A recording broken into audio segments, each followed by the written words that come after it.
Assalamualaikum warahmatullahi wabarakatuh. Saya Dina Sari. Di sini saya akan menjelaskan hasil resume saya tentang pengantar sejarah kebudayaan Indonesia 1. Yang pertama yaitu pendahuluan umum. Manusia dilihat dari sudut pandang ilmu hayat memiliki banyak kesamaan dengan binatang. Dalam ilmu tersebut manusia termasuk dalam golongan binatang, yaitu mamalia atau binatang yang menyusui. Dari mamalia terdapat golongan yang lebih cerdas, yaitu primat. Tingkat tertinggi primat adalah jenis-jenis kera dan manusia.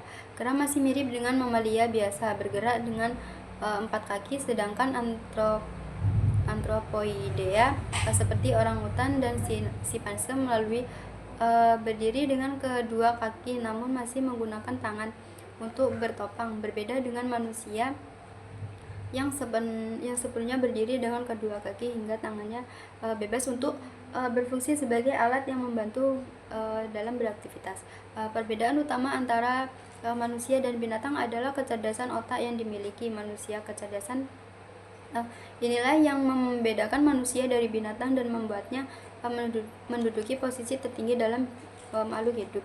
Binatang melakukan aktivitas berdasarkan naluri, contohnya mencari makan agar tidak lapar dan meninggalkan sisa makanan. Sementara manusia menggunakan akalnya untuk memikirkan masalah dalam hidupnya, mencari solusi. Manusia dapat menyimpan dan meneruskan pengetahuan dan pengalaman kepada generasi berikutnya, sementara binatang hanya dapat mewariskan kemampuan yang sudah ditetapkan oleh kodratnya.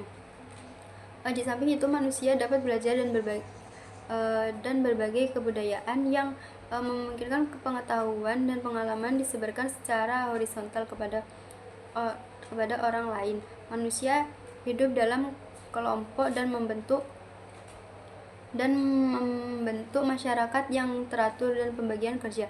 Kebudayaan dan pengetahuan disampaikan dalam kelompok ini yang berbeda dengan gerombolan binatang. Bahasa sebagai alat komunikasi memudahkan manusia dalam berbagai pengetahuan pengalaman meskipun kemampuan individu terbatas. Dengan demikian, keberagaman minat dan kepentingan di masyarakat memungkinkan penunjang kebudayaan tidak hanya bergantung pada individu tetapi pada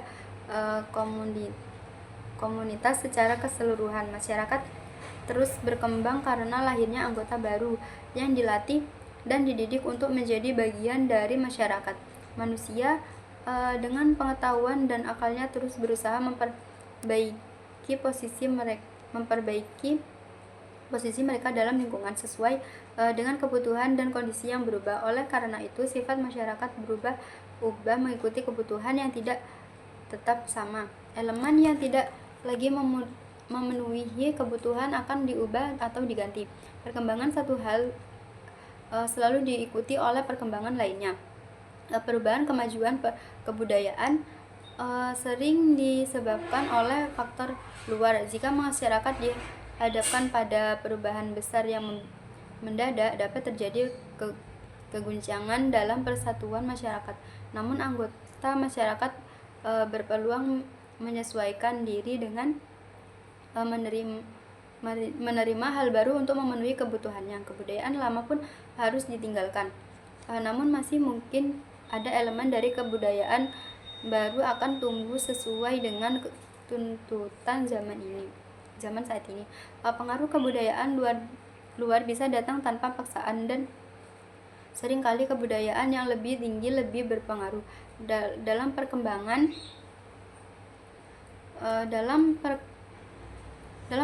kebudayaan. Hubungan antar budaya menjadi sangat penting dan tidak ada budaya lain.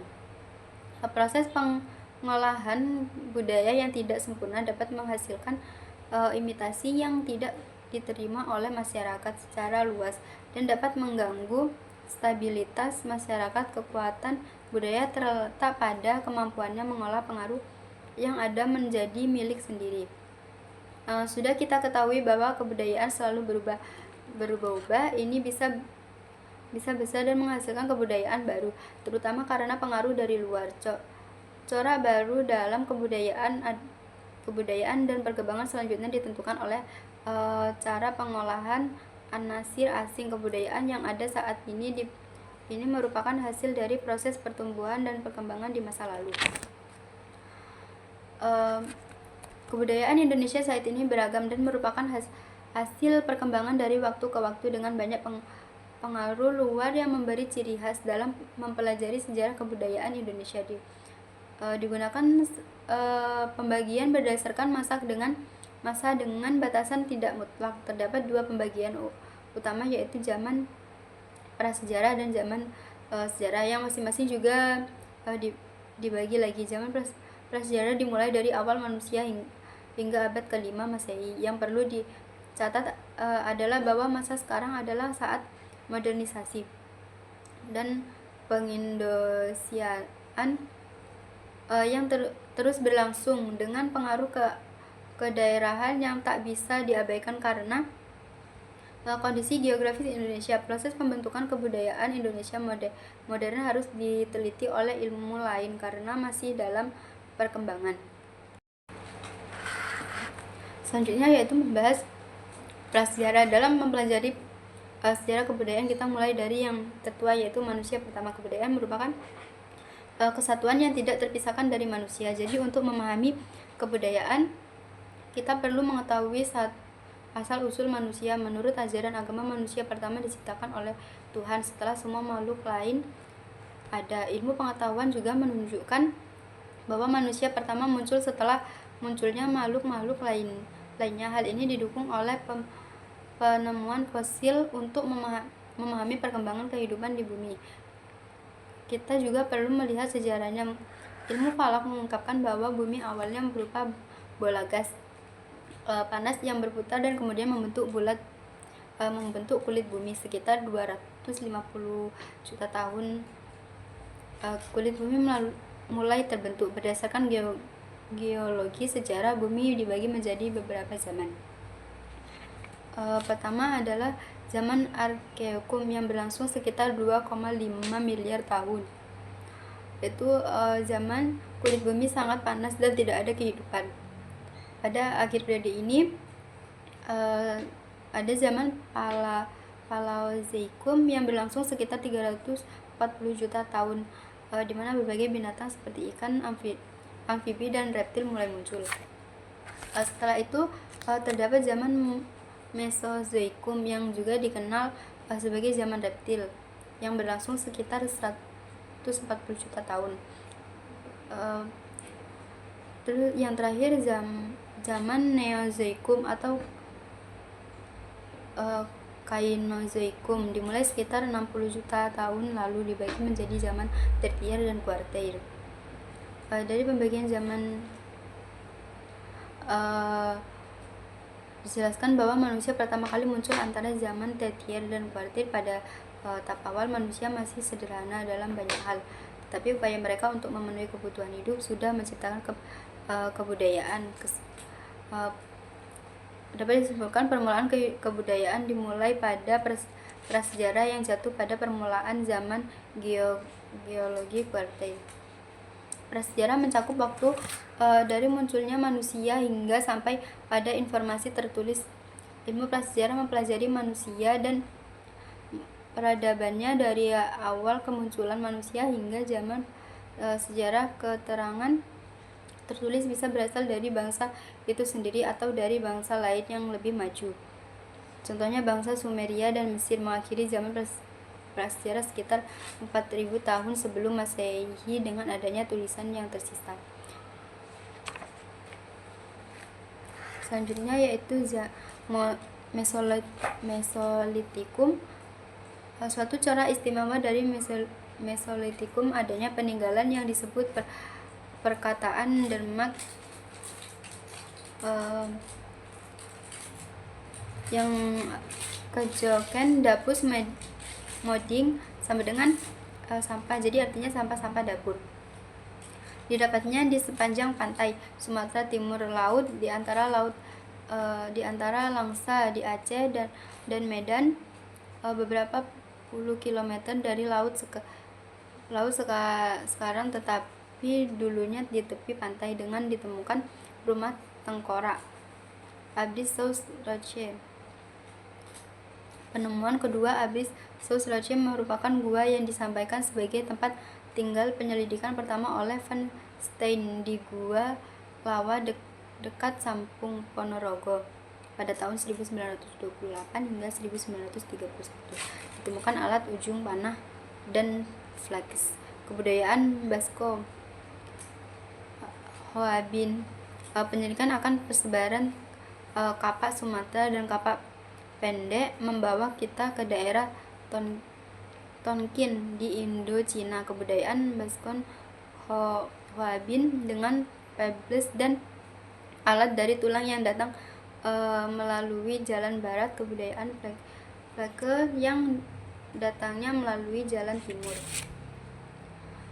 Dari daerah Pilihanage terkenal dongeng yang menceritakan bahwa dataran tinggi Bandung dahulu merupakan suatu telaga.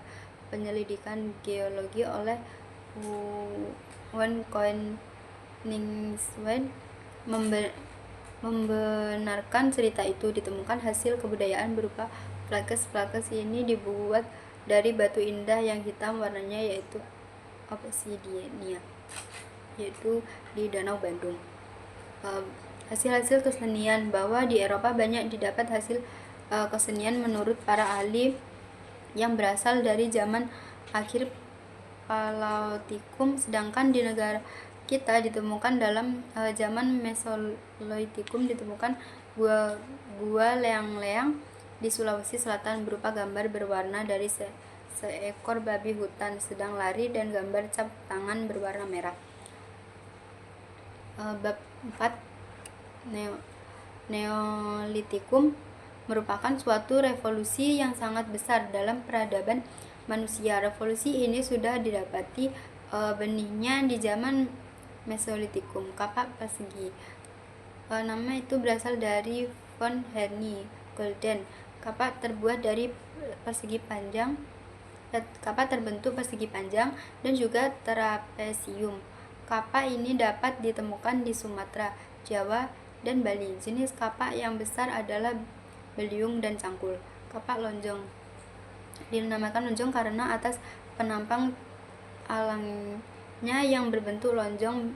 Bentuk kapaknya bundar, telur, ujungnya agak lancip dan ujung lainnya bulat. Dapat ditemukan di Irian. Selain itu juga ditemukan di Seram, Gorong.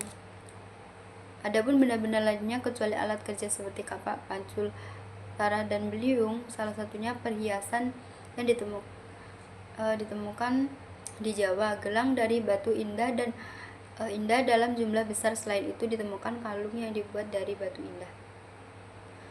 Dalam penyelidikan kan berdasarkan perbandingan cocok benar dengan penyelidikan Van Heini Golden berdasarkan prasejarah, yaitu kecocokan mengenai tempat asal yang meliputi penghidupan peradaban nenek moyang di Indonesia dengan menanam padi, beternak, bermasyarakat, berperahu, cadi, dan bertempat tinggal tetap. Selanjutnya, zaman logam. Zaman logam dimulai sekitar 6000 sebelum Masehi. Di tandar penggunaan logam untuk alat menggantikan alat batu. Nah, kebudayaan ini menghasilkan artefak kapak corong dan nekara. Nekara semacam perumbung dari perunggu yang berpinggang di bagian tengah sisi atas tertutup seperti dandang ditelengkupkan. Ditemukan di Sumatera, Jawa, Bali. Benda lain seperti gelang, anting, kalung, dan cincin. Kebudayaan Dongson, pusatnya kebudayaan perunggu di Asia Tenggara. Megalitikum, yaitu berasal dari bahasa Yunani yang artinya zaman batu besar. Alat terbuat dari batu besar. Periode ini akhir dari era batu. Zaman ini kehidupan masyarakat relatif sederhana karena kurangnya perkakas modern. Salah satu peninggalan menhir yaitu seperti tiang atau tugu yang didirikan sebagai tanda peringatan dan melambangkan arwah nenek moyang yang menjadi benda pujaan. Bab terakhir yaitu kebudayaan Indonesia yang menjelang zaman sejarah.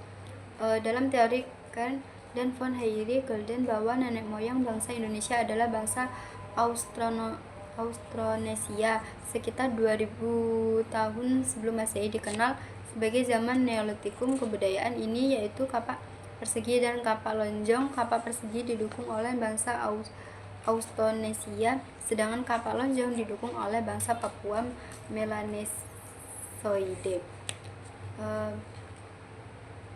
Mungkin itu yang dapat saya sampaikan dari isi resumen saya. Cukup sekian. Wassalamualaikum warahmatullahi wabarakatuh.